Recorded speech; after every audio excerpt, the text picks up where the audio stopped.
The Iranians are saying that this is not the same situation as June of last year, and that if there is a war this time, it's going to be bigger. In the past, Americans repeatedly made threats in their statements saying that all options are on the table and all options include the option of war. Now, this man also keeps claiming that they have sent aircraft carriers and so on. In my view, the Iranian nation should not be frightened by such things. The people of Iran are not influenced by this kind of talk. We are not the initiators of war. We do not want to oppress anyone or attack any country. But in response to anyone who seeks to attack, the Iranian nation will deliver a strong blow. Americans should also know that if they start a war this time, it will be a regional war. Is this just bluster from a weak foe, or do you think he actually means it? Oh, he means it. And again, Iranians are not stupid by any stretch of imagination. They are pretty savvy people, and very talented people, actually. And the point is that he knows that it's Israel behind that Trump being essentially the president or vice president of Israel, he is trying to do whatever he needs to, especially cover up the new dump of the Epstein files or what have you. And so Iranian thing, is going to be on the forefront for a while. And Netanyahu is pushing Trump, and he's blackmailing him. And so what can I say? First, Israel begged last time for United States to somehow, and Netanyahu called also Moscow, to stop this 12-day long beating of Israel in the bloody pulp. This time, especially when you look attentively at what have been done, for example, at the Nevatim base in Israel, which was essentially, wiped out. And this time it could be indeed very, very serious because Iran has the range for on pretty much any U.S. base in the region. So in order to fight this war, and Trump cannot afford to have even a single coffin wrapped into the red, white, and blue. And so they have to essentially evacuate all those bases because they will get it. And the United States doesn't have viable air defense. Anybody who talks about Patriot Pact 3, oh God, it's for the housewives. Pardon my French, of course. Nothing wrong against housewives. I respect and love them. But the point is that that's the issue. They don't understand that United States will sustain serious losses. Forget about Israel, which will be probably pummeled into the utter submission.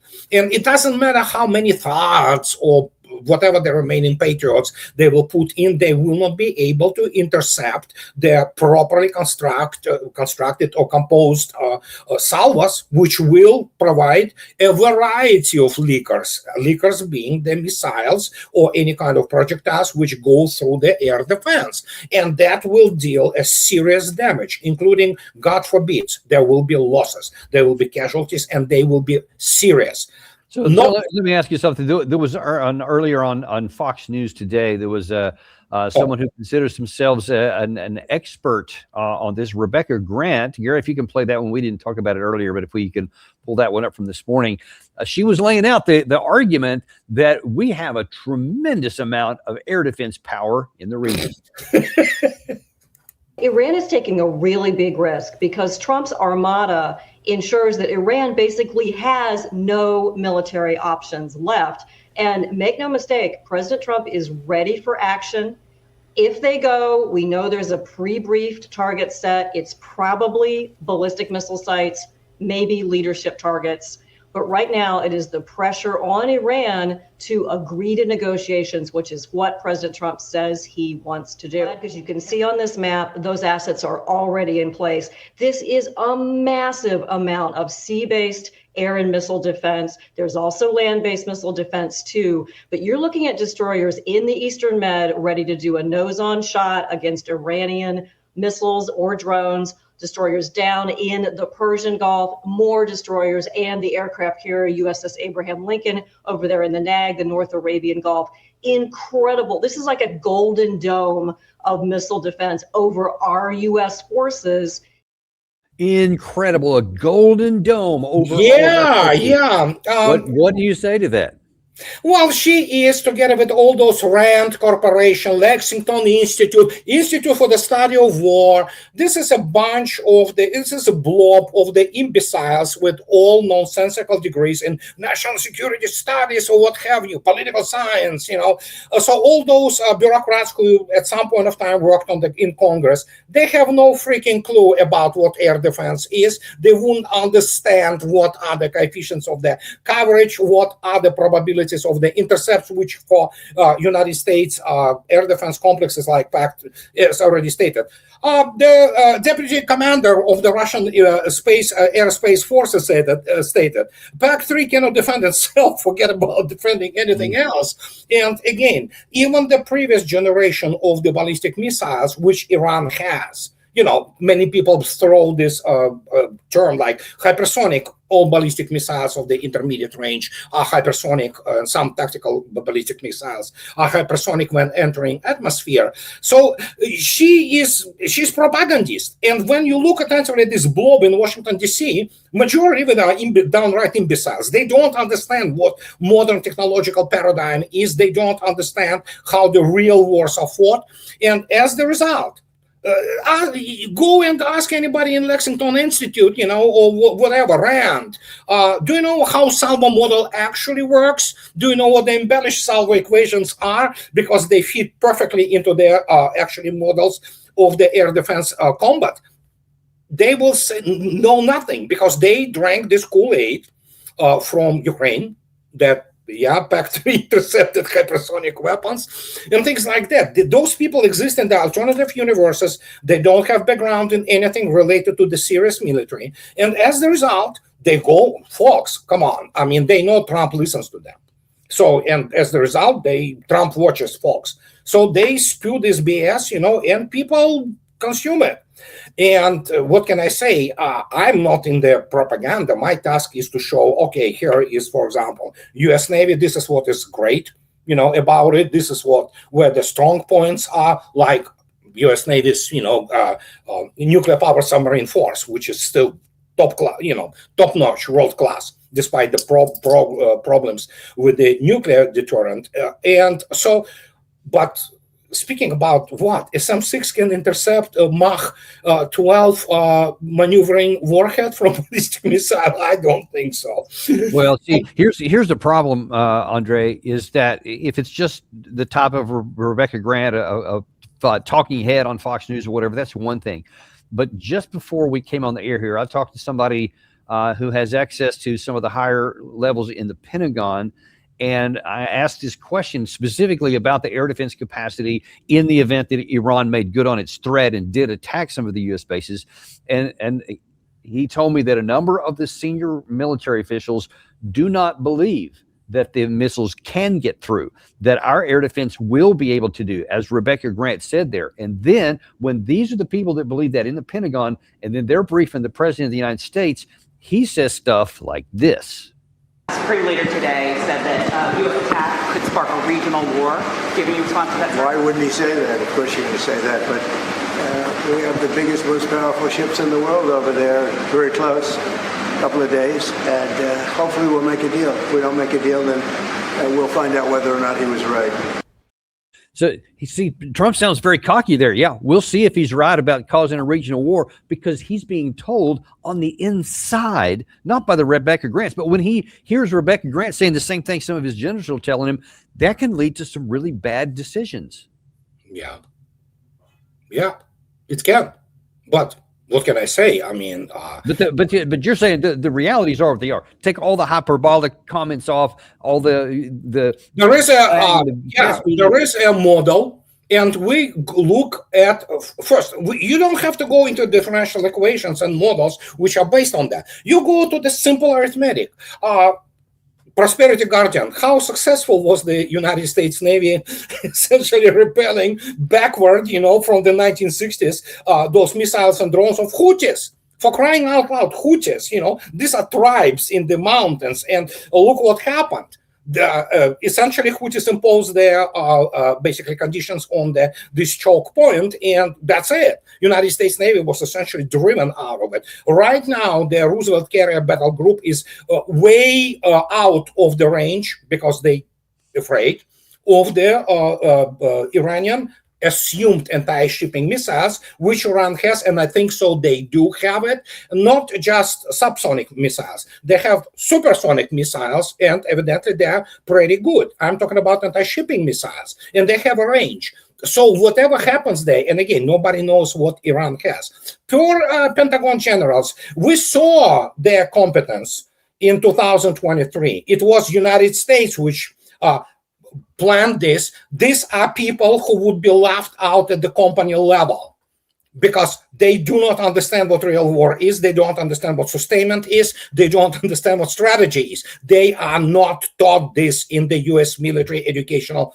facilities, be it United States Academy at the West Point, or let alone the General Staff and Command College in Leavenworth, Kansas. They simply cannot teach it because they will have to come out and admit, as real American officers like David Glantz and Jonathan House stated, who were in charge of the same like Colonel Lester Grau in charge of the Soviet military and Russian military department in Kansas, that it was Soviet Union which won the World War II, I mean, in Europe, period, And so they cannot go out because the whole house of cards of this mythology, for some reason, finest fighting force, which loses all of its wars, has been actually perpetrated and established for the last 80 years. And then you look at this and you have to come up and say, guys, you do not even understand what you are dealing with technologically. And now when they see this, today, I already posted the video, is slaughter of the HIMARS. I mean, you know what? I read today the reports from these clowns, really, Center for Strategic and International Studies, about how Russians run out of missiles again. Now Chinese supply it. These people, I mean, they are delusional. And the only thing I can explain it, as was the case when the Soviet Union collapsed. There were a number of the Soviet military officers, ranging from the junior ranks to the obviously marshal level, like, for example, Marshal Akhrameyev, who committed suicide because they couldn't, see this. It was the issue of the also mental breakdown of seeing the basically your work of lifelong work, basically collapse. Same is happening right now in Pentagon.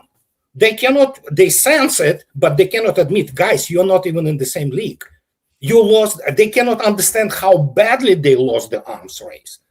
Russians already openly mock, American officers or whatever, the NATO people who come down. Listen, Ben Hodges, I'm still waiting for Ben Hodges confirming when he's going to debate me. But the point is that you look at Kellogg, you look at Kim, they are memes in Russia. They laugh at them. They mock them. This is the worst. Russians would have never mocked Eisenhower. They admired him, okay? They would never have mocked George A.C. Marshall. They won't mock, obviously, Norm Schwarzkopf, God bless his soul. But they mock these people. They mock this Pentagon. They mock this. Look at the background of this Mr. Casey, who is the chairman of the Joint Chiefs of Staff. The guy is like, Gerasimov would look at him, like a flea. And the fact that, I know how to fly F-16. All right, fine, yeah. Have you ever encountered S-300 before? No, of course not. People do not understand. They don't know how far they are behind. Well, see, and Andrei, you hit the nail on the head right there. The real problem, they don't understand. And you say a lot of the people in the Pentagon are starting to realize this. I don't think they do. Maybe there's a few. There are some in there. I know for a certain that there are some, but not very many. Most of them don't realize it. And because of their lack of belief or lack of understanding, maybe is a better way to put it. Of course, President Trump is going to be hearing a lot of that advice, but that's also what underscores this comment yesterday by Lindsey Graham.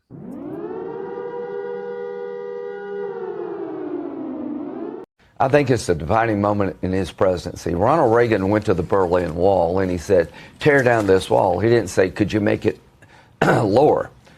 When asked about what the protesters should do, President Trump said, keep protesting, help is on the way. If this regime is still standing, the day after, if we pull the plug, will be 100 years of chaos. I have every confidence that President Trump will do what he promised to the people. Help is on the way, keep protesting. If this regime falls, Hamas, Hezbollah, the Houthis, they all go. It'd be the biggest change since the fall of the Berlin Wall. But here's one thing I know. Donald Trump is Ronald Reagan plus in my mind. Venezuela, soon Cuba. The one thing you can't do as president, talk like Reagan and act like Obama.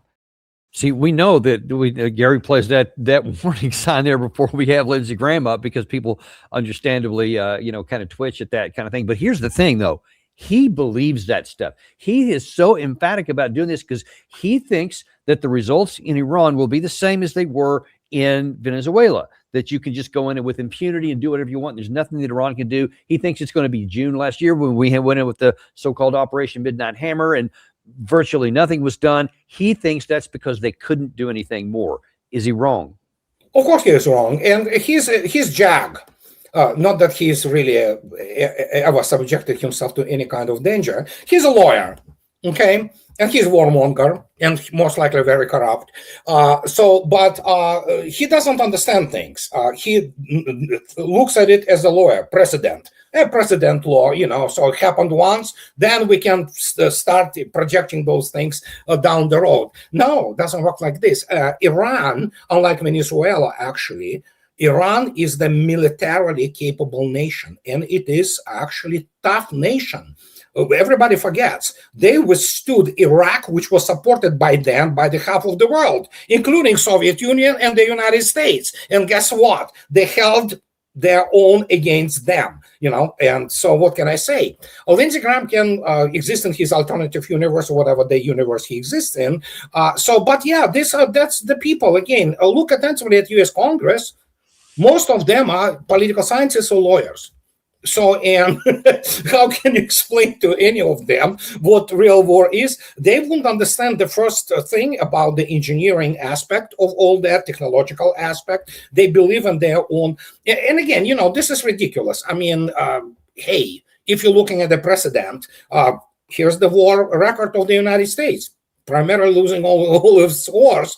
So if he wants to go in Iran, the country with the population of 90 million people, with the terrain which is insane, it's not Iraq, and so there is a lot of people there who do not like Americans. So sure, he can try, and but it's all political games. Reality is that after what has been demonstrated in Israel, and how THAAD, let alone PAC-3s, failed miserably together with all of the other, the so-called Israeli air defense systems, which in reality are American ones by Boeing and Raytheon. And so if he wants to try it, obviously he's more than welcome, but he should be very, again, shoulda, woulda, doesn't apply to people like Graham.